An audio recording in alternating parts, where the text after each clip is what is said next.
Bitcoin getting crushed again. It is now off 16% since hitting all-time highs earlier this month. But the bank also pointed to tens of billions of pounds in extra savings by households who have not been able to spend, but at some point could be unleashed. Another much-needed shot in the arm. Assalamu alaikum, and welcome to another program on Focus on Finance. In today's program, we look at careers in finance. And joining me in the studio, I have Mr. Niazi Hoolash, an accountant by profession, and Shamin Sookia, who is a managing director of a corporate finance advisory firm based in Mauritius. Assalamu alaikum. Wa alaikum salam. To start us off on this program in careers in finance, we earlier interviewed Mr. Shafique Bhunnoo, who is the CEO of Mauritius Finance, which is the representative body of the non-banking financial services sector here in Mauritius. We asked him to speak a little bit about careers in finance. Let's hear what he had to say. Right now, the sector employs directly, I would say, approximately 15,000 professionals across the different subsectors of including banking, global business, and insurance. But indirectly, there's a lot more, which we don't have account for it. But around the global business sector itself, you have what you call the professional services, which includes accounting firms, law firms. And today, among the big four, I can say a big chunk of the staff, 70-75% plus, work closely with the financial services sector. And these are not accounted as part of the 15,000. But what we've seen is with the consolidation happening in this sector, not only locally but internationally, with a lot of international players coming into play. They have started what they call the Global Shared Service Center in Mauritius, which support the international offices. Don't forget, Mauritius is one of the highest number of accountants per capita in the world, which means that we have so many professionals, but it gives also the opportunity for people who are UK qualifications and who's got the exposure to work within the industry. So today what's happening is there's a lot of demand through the arrival of the international firms, and also this is a sector that is actually growing year by year. And despite COVID, there are only two sectors which has managed to grow, which one is ICT and the other one is financial services, and despite being on the FATF grey list. So there are opportunities now that Mauritius is coming out of the grey list. If you look at the vacancy or job board every day you will see a list of operators advertising for jobs within the sector, and there's a need for professionals with experience and also a need for new entrants within the industry. Mauritius Finance is the industry body which brings together the different financial services operators across the subsectors of the financial services sector in Mauritius, which are licensees of the Financial Services Commission or licensees of the Bank of Mauritius. Among our members today, we have management companies, banks, accounting firms, law firms, even the stock exchange is a member of Mauritius Finance, and it's privately driven, independent, and among our members today, we have approximately 120 plus membership based. If you take the case of Mauritius, when we started as an IFC, I would say 3 decades ago, a lot of things has changed. It has evolved tremendously, and there's a lot of challenges out there each and every time.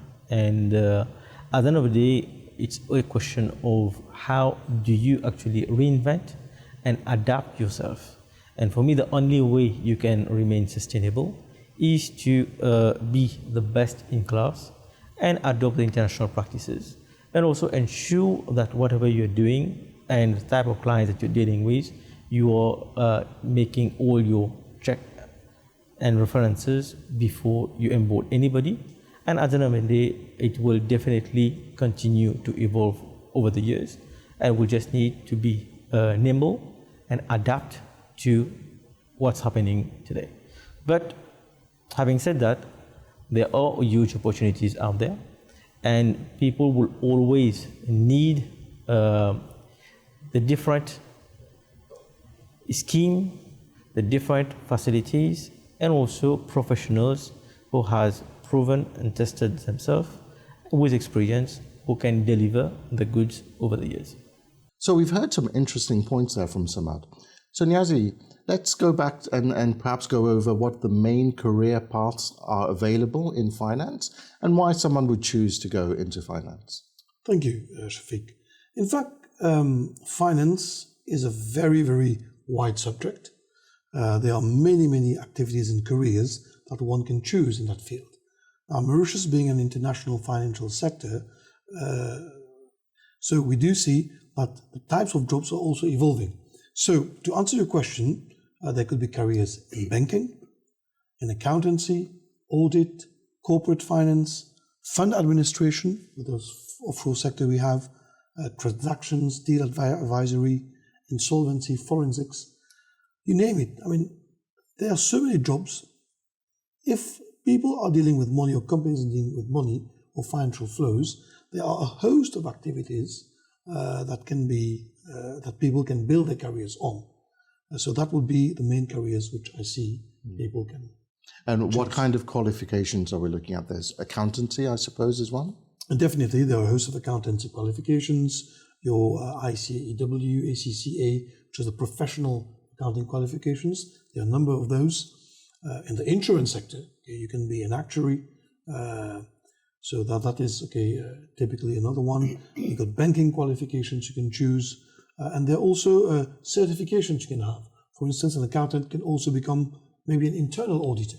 And you have certifications like, that you get with the Institute of Internal Auditors, which is a specialist certification you get to develop your in-demand skills, or the skills that will help you deliver on a specific kind of work.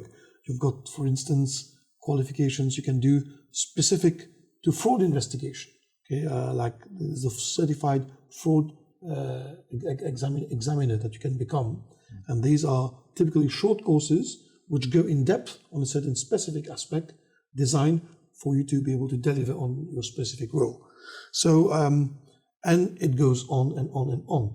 And even today, you might find people who have a background of engineers, or basically they might be computer programmers, etc., who also can recycle into finance, because simply there are those different skills which are required, which you find can be put to use in finance, but also in various careers. What you call the skills from other sectors can be brought to effect and to good use in the finance sector. Well, thank you. Shamin Sahib, we've heard that financial or careers in finance can utilize skills from outside professions, but I presume there are skills specific to the financial sector. Perhaps you could talk us through what skill sets are needed or need to be developed, and why perhaps you joined the finance sector. Thank you, Shafique. As you said, so certain skill sets are required in terms of the people choosing a career in finance. So one very important thing is integrity. So with a qualification, while embarking on a certain qualification, I think Niazi has spoken about ACCA, ICAEW, even CFA. So the student in mind has to put this, that integrity is very central, to his or her career path. It gives you the sort of reliability, professionalism which you will pursue throughout your whole career. So a question about myself. So at that point in time, it was like so many years back, maybe 35 years back, when I was quite young. In fact, I started in the Jamaat here. I was working as a cashier here in the Jamaat when I left school, and I started to ACCA. And then from, I think I did the first level of ACCA, so Association of Chartered Accountants. Then I moved to an audit firm where I pursued my career there. So it was in the audit field, I said Niazi, so many fields in finance. Even when you work in an audit firm, so you'll be interacting with audit, with accountancy, with taxation, so many fields in finance. And it gives you quite a broad perspective what the world of finance is looking for. So while progressing like this, so they at one point in time, so you think of remaining in the audit firm to pursue your career, even to move to directorship or partnership level, etc. Or you can move to the other side of the counter, like you move to the client or the audit firms. So I chose to work in the textile industry. So I was applying for jobs when I was qualified as an accountant. It was so many years back. So I got a job in the textile industry. I was the financial controller there. So what this means is that now they call it Chief Finance Officer or Finance Director. So I was in charge of the whole finance, including human resources, etc. So I was one of the directors of the company. You had the production director, you had also the marketing director, I was the financial director. So it was all which had to do with the perspective of the financial resources of the company. So managing the financial resources of the company, and then giving the sort of helping the policy decisions with regards to finance the company. So finance is very important to every business, right? So very important. So from there on, I moved again in a finance directorship position in a beverage company. It was a French-based company, which had acquired a Mauritian company. So there I spent quite some years there. So, but at one point in time, I had thought of embarking on another field. So that's where I had the opportunity of joining the stock exchange, but in a more regulatory sort of role. I was the head of listing, very sort of high-profile job there, where you had to interact with all the listed companies who come normally to see you with regards to their applications for IPOs, accounts, etc.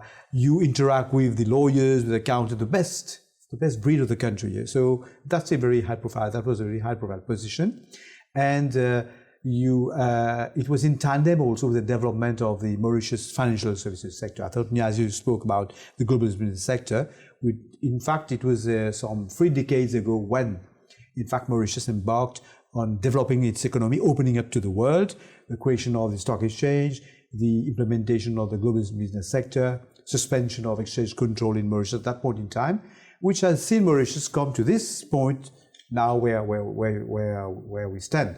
But at one point in time, after spending so many years at the stock exchange, it was a regulatory role, but I also retained my sort of financial skills there, because I had to interact with all those accountants, CFOs, etc. of listed companies, those big listed companies, be it in Mauritius or even elsewhere. But reaching a certain age also, but in my career, so I wanted to do something on my own. So now I'm a small shareholder of a company, part of a group, where I'm also the managing director of a corporate finance advisory firm, where we offer services to companies in the financial services sector in Mauritius. So it's fair to say the accounting qualifications has led to various different career paths and opportunities. Anything else in terms of skill sets? We heard about integrity. Yeah, definitely. Integrity is important, but as in any job, I would guess, where you're working with different people, etc., interpersonal skills are important. The fact of the matter is, so long, and in the finance field, the technical part is probably the part which is the commodity, which can be exchanged. So person A, person B, person C, you can almost interchange. What makes a difference, and if we're talking about building careers, if you want to progress in your career, there are a certain set of skills which are important for finance, but also in other roles as well. So for instance, interpersonal skills, project management skills, the ability to self-start, honesty and integrity, is important. How you communicate. All these, depending on your roles, becomes extremely important. The ability to receive feedback gracefully and act on those areas where you need to develop. And the ability to work to your strength as well. Being in those, in my role, for instance, I do work with a number of younger professionals. So it is my role as well to put people in the right roles and to fit them so that as a team, we deliver to the objectives of the firm I work for instance, and to achieve the objectives for our clients. So all these skills become extremely important, and this is what actually differentiates a successful professional from one who's probably not normal or average. Thank you. So a lot of skills that are transferable, and I think that applies to pretty much many fields. And as you were talking about these qualities, it struck me that in the Jamaat, if you're an office holder, all of those skills come in. And, you know, I work on the Amal, on the finance for the Jamaat, and I'm not a finance guy, I'm more in insurance, but these skills are very important, the integrity and so on, and very Islamic. So I think we find it's in line with the principles of ethics and morals that Islam teaches, and it can advance you in your career. That's currently. Are there any advances or any changes you see coming in the future, maybe Shamin, in terms of careers in finance? Are there going to be changes that you can foresee? Yeah, you know, the world, the point at which we are moving, so we are seeing a lot of things happening, especially with regards to, I would call, for example, AI, artificial intelligence. So there have been any challenges throughout, I would say, the 3 decades to accountants, especially accountants, because I'm an accountant, so Niazi also, we are chartered accountants. So we've seen so many challenges with regards to changes in the working place, with regards to the modes where you work. Repetitive tasks coming in and then making some sort of previous jobs or previous tasks being redundant. But with artificial intelligence, so many opportunities are being offered or being thrown into the marketplace. Now we talk about forensic accountant, for example. So even the accountants, so many types of accountants that you have. And you have some sort of very specialist fields also, where people in finance tend to sort of tread. You have like, I see many youngsters, right? After they do a first degree in finance, now they would see like they want to go and touch, for instance, financial analysis. So they want to become a CFA charter holder. So many youngsters, young people embarking on this field, in this field now. So apart from that, we've seen many people, especially in Mauritius, because the global business sector employs so many people. But on the one side also, on the other side, you have the regulators. So you have lawyers, you have accountants, you have chartered secretaries, so that are being recruited, even from the regulators also.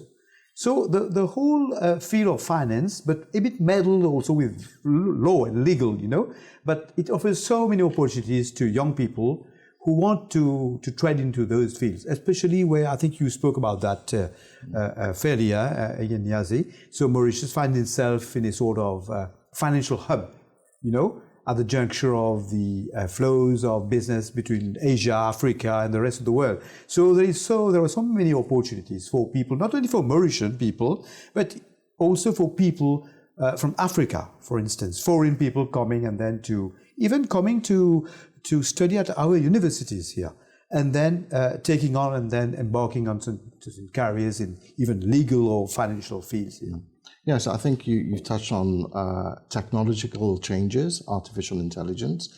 I'm seeing a lot in the industries I work in, which is insurance, a lot of new data analysis coming in. So you said CFA, which is a Chartered Financial Analyst. That's a career. There's also the banking. There's also the corporate finance sectors as well. But anything else new you think is over the horizon in terms of careers that the youngsters may look forward to? In fact, yes, the answer is yes. And that is driven, the role is still at the core, like a finance-related role. However, what we see, the role itself is evolving in the way the world is evolving. For instance, today, as we speak, there is, during this week, the COP26 summit in Scotland, in Glasgow. And this is where leaders of world leaders, okay, around of a number of countries, will be attending to talk about their climate change commitments. And what we find that in the financial reporting, when I talk of financial reporting of companies, they've got their what they call the ESG aspects they need to report on, the environmental, the social, and the governance. So it's no longer just around the figures, but it's about environment, the impact, it's about the social impact, and also how they are governed. And we talk about governance, it is internal governance, but also about how they govern for the purpose they're meant to serve in the wider society. And what we find is that these skills are actually the skills of the future. Why? Because businesses have realized that in order to thrive in the world, in the brave new world that we're living in, especially post-COVID, those companies who are going to thrive are those who are strong on the environmental policy, who are strong on their corporate social responsibility, and who are governed in a manner that are ethical. And I cannot overstate how important that is, and that is driven by the Sustainable Development Goals, which is being pushed forward by the United Nations, and it is a reality today in many companies in Mauritius. The listed ones certainly, and the other smaller ones are following suit. So when we look at that, who would have thought a number of years ago that what your impact is on the environment is important for a finance professional? Things like if you're trading on carbon credits, there's real value to having a sustainable business because you can trade that with other countries and get money out of it. Let's take an example of the Tesla company, okay, which is very, very famous. Most of its money is actually made, its profit is made on carbon credits, not on the actual sale of the cars, and that's a matter of fact.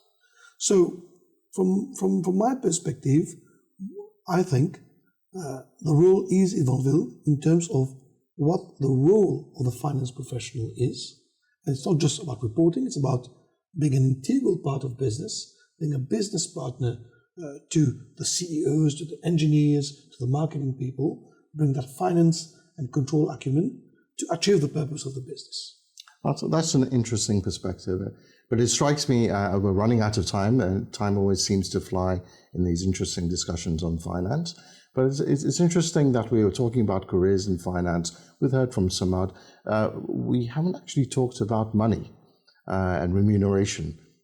Is a career in finance worthwhile in terms of earning money? I believe it feeds the man or the woman who chooses a career in finance adequately. Alhamdulillah, we should say. So I think that's why I think the Jamaat itself will have so many people, young people who have embraced finance as a field for in their career paths. So definitely, I think I think two of my children also. So one is an accountant, another one is studying in banking. So I think finance seems to be certainly for those in Mauritius, right? We've seen so many people embracing that path.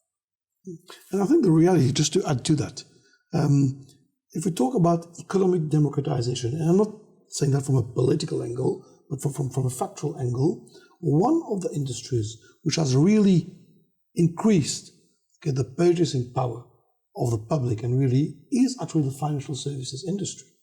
And I think that is also the reason why we see so many people getting into it, because it has had a real impact on the livelihoods of a number of people who probably one generation back would be maybe just out of the lower income class, and now you have a real upper middle class by Mauritius standards, which have had a better fortune out of the financial services industry.